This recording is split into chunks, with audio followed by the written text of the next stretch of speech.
Oi, bom dia. O nosso grupo, que é composto pelo Bruno Asman, Camila Bittencourt, Gabriele Freitas, eu, Laura De Villa e Estela Campos, vamos falar um pouquinho sobre o caso do povo indígena Chucuru e seus membros versus Brasil. O caso fala sobre a difícil missão do povo indígena Chucuru em conseguir delimitar as terras que foram tiradas deles desde a época do descobrimento do Brasil pelos colonizadores. As terras que pertencem aos Chucurus, elas estão localizadas na cidade de Pesqueira, lá no estado de Pernambuco. No século XVI, essas terras se estendiam por onde hoje estão os municípios de Poção, Arco Verde, Belo Jardim, Venturosa e Brejo da Madre de Deus, todos em Pernambuco. Atualmente, o chamado Povo Chucuru de Urubá é constituído por aproximadamente 11.600 pessoas, distribuídas em 24 comunidades. Eles conseguiram recuperar uma parte do território e são vistos como um símbolo de resistência por isso. Mas como que começou? Por que esse caso é tão importante para a gente estudar e falar um pouquinho? Então, tudo começou com o início do processo administrativo de demarcação da área do povo chucuru. Esse processo ocorreu por iniciativa e sob orientação da Fundação Nacional do Índio, mais conhecido como FUNAI. O processo administrativo se inicia quando a FUNAI tem o conhecimento de uma terra indígena que deve ser demarcada. Terra essa que era dos Chucurus. O processo foi instaurado em 1989 com a criação do grupo técnico para realizar a identificação e delimitação desse território. O grupo técnico emitiu o relatório de identificação em 6 de setembro de 1989, mostrando que os chucurus tinham direito a uma área de 26.980 hectares. Em 1992, então, finalmente, o ministro da Justiça concedeu a posse permanente da terra ao povo indígena chucuru. Porém, esse ato administrativo final de demarcação de terra é uma atribuição exclusiva do presidente da República. E assim, em janeiro de 1996, o presidente da República promulgou o decreto que introduziu mudanças no processo administrativo de demarcação de terra. O decreto reconheceu o direito de terceiros interessados no território de impugnar esse processo de demarcação e interpor ações judiciais por seu direito à propriedade e de solicitar indenizações. E assim foi feito.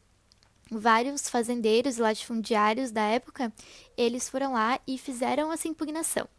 E por conta de todos esses acontecimentos, o cenário foi ficando cada vez mais violento. O marco inicial dessa violência foi com o assassinato do chefe do povo Chucuru, o cacique Chicão, em maio de 1998. O crime ocorreu pois Chicão era um grande símbolo de resistência para seu povo. Ele batia de frente com o governo para reivindicar suas terras. Ele foi atrás de respostas da FUNAI, querendo saber o motivo deles ainda não terem demarcado as terras que eram por direito de seu povo. Toda essa indignação veio em decorrência da demora excessiva por parte do Estado brasileiro em, de fato, demarcar as terras que, desde 1992, já tinham sido concedidas a ele, lembrando que o processo foi iniciado em 1989. Já tinham se passado muitos anos e nada tinha acontecido, lembrando também que isso viola vários direitos humanos previstos. De acordo com as investigações, o executor de Chicão foi um latifundiário da região chamado José Cordeiro da Santana, reconhecido como Zé de Rifa. 2 semanas após a prisão de Zé de Rifa, ele foi encontrado morto na cela por supostamente ter se enforcado. A morte foi tratada como suicídio, mas de acordo com o MPF, ficou claro que se tratou de homicídio, tendo em vista que ele iria prestar depoimento no dia posterior.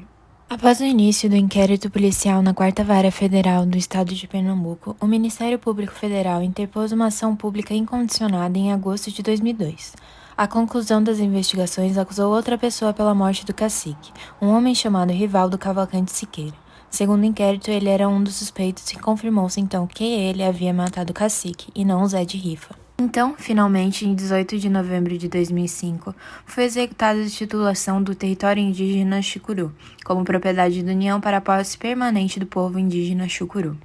Ou seja, o governo brasileiro demorou cerca de 16 anos entre 1989 a 2005 para reconhecer a titularidade e demarcar as terras dos índios, além de ter atrasado para retirar invasores do território. Atualmente, o líder da tribo é o cacique Marquinhos, filho do Chicão. Ele e sua mãe receberam ameaças por suas posições na liderança da luta do povo indígena Chucuru pelo reconhecimento das suas terras ancestrais. Diante dos fatos apresentados, passa-se a analisar os direitos humanos violados no caso. Nesse sentido, houve argumentação por parte da Comissão Interamericana e pelos representantes do povo chucuru perante a Corte Interamericana, alegando que houve violação dos direitos à propriedade, às garantias judiciais, à proteção judicial e do direito à integridade pessoal. Primeiramente, a Corte analisou as violações do direito à propriedade coletiva do povo chucuru e a inefetividade do procedimento administrativo sobre o território.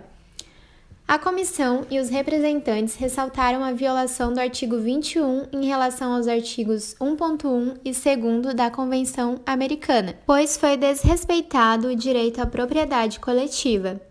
Dessa maneira, destacou-se que deveria haver demarcação e reconhecimento do território, porque assim se ofereceria segurança jurídica à propriedade coletiva dos povos indígenas. Com isso, responsabilizou-se o Estado, pois o povo chucuru não podia usufruir do território sem a presença de terceiros alheios à sua comunidade vivendo no local. Também afirmaram que foram violados os artigos 8.1 e 25 da Convenção em relação ao artigo 1.1 do mesmo instrumento, em detrimento do povo chucuru, porque as ações realizadas pelos ocupantes não indígenas estavam há mais de 20 e 12 anos sem solução, violando garantias e proteção judiciais.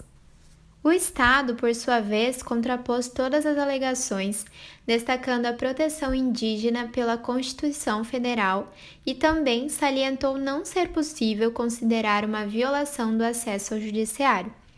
Quanto à presença de ocupantes não indígenas na terra chucuru, o Estado afirmou que era insignificante, pacífica e aceita pelos indígenas. Com isso, concluiu que não violou o artigo 21 em relação aos artigos 1.1 e 2º, nem o artigo 8º em relação ao artigo 1.1, e ainda que não violou os artigos 8.1 e 25 em relação ao artigo 1.1, todos da Convenção Americana.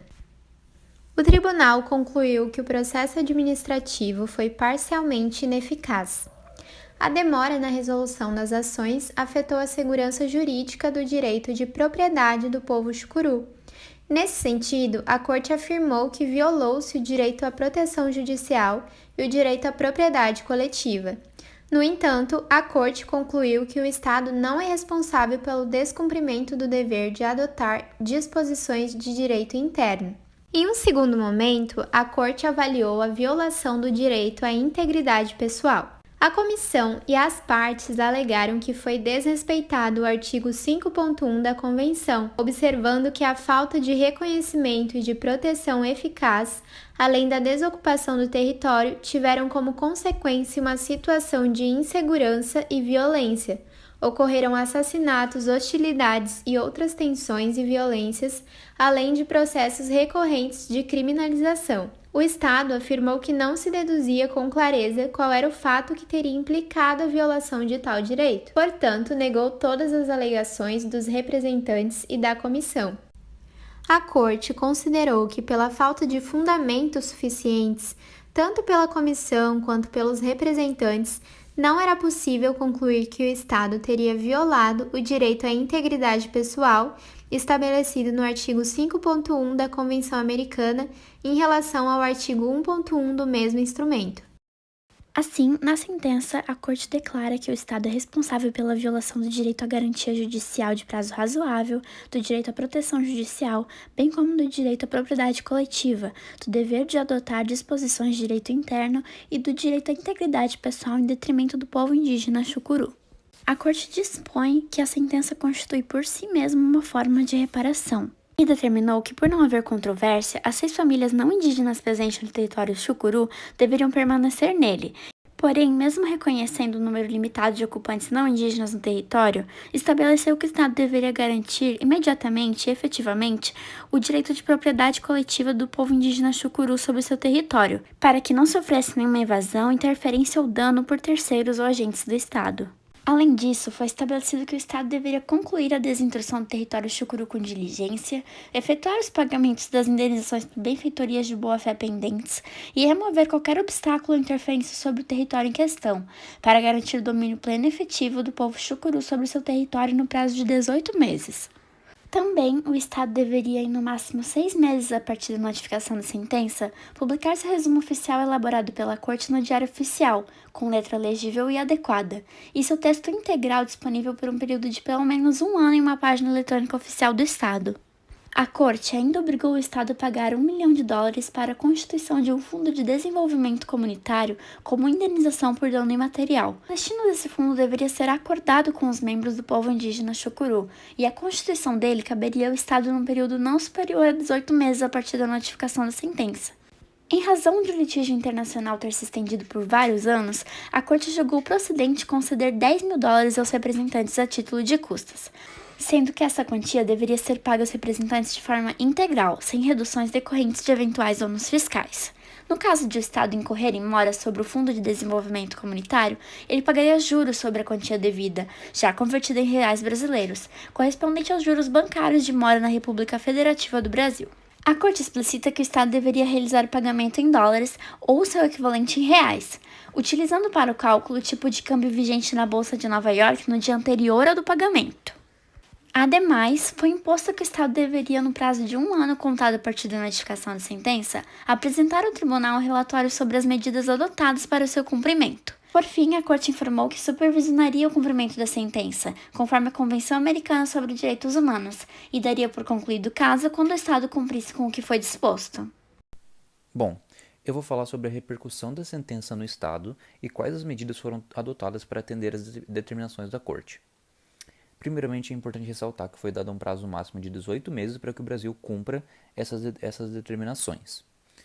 A Corte determinou ainda que o Brasil garanta de maneira imediata e efetiva o direito de propriedade do povo chucuru, conclua a retirada de indivíduos não indígenas das terras mediante o pagamento de indenizações e ainda pague indenizações por danos causados pela demora em demarcar as terras. Apesar da condenação, a CIDH considerou que não há argumentos para que o país modifique sua legislação interna no que diz respeito às questões indígenas. Com isso, o povo chucuru recebeu apenas agora, no ano de 2020, a indenização que lhe era devida, no valor de US$ 1 milhão. Conforme o acordo de cumprimento de sentença, a Associação Chucuru deverá prestar contas anualmente sobre o empenho deste recurso, de acordo com a execução do plano de atividades para a utilização dos recursos do Fundo de Desenvolvimento Comunitário, definido pelo próprio povo. O cacique Marcos Chucuru explica que o recurso será para ajudar o povo, as famílias necessitadas em ações coletivas e que todos sejam beneficiados. Para a coordenadora do Conselho Indigenista, o pagamento dessa indenização tem um destaque especial na atual conjuntura por conta do governo expressamente anti-indígena. Ainda, para a mesma coordenadora, é a comprovação de que o Estado tem deixado de proteger os territórios e viabilizar a permanência dos povos neles. A indenização não reparou totalmente o povo pelas mortes de suas lideranças, os anos de criminalização, os constrangimentos e privações, mas reconheceu, ao menos, que houve violação e agressão física, moral e cultural ao povo. A indenização é apenas uma parte do cumprimento de sentença da Corte Interamericana de Direitos Humanos.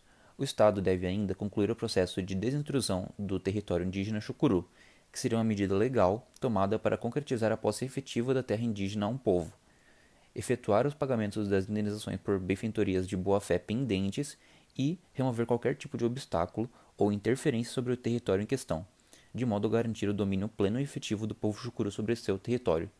Sobre este ponto, ainda há pendências com a regularização fundiária e o pagamento de algumas indenizações. Algumas pessoas ainda precisam receber, é o que indica o Marcos Chucuru.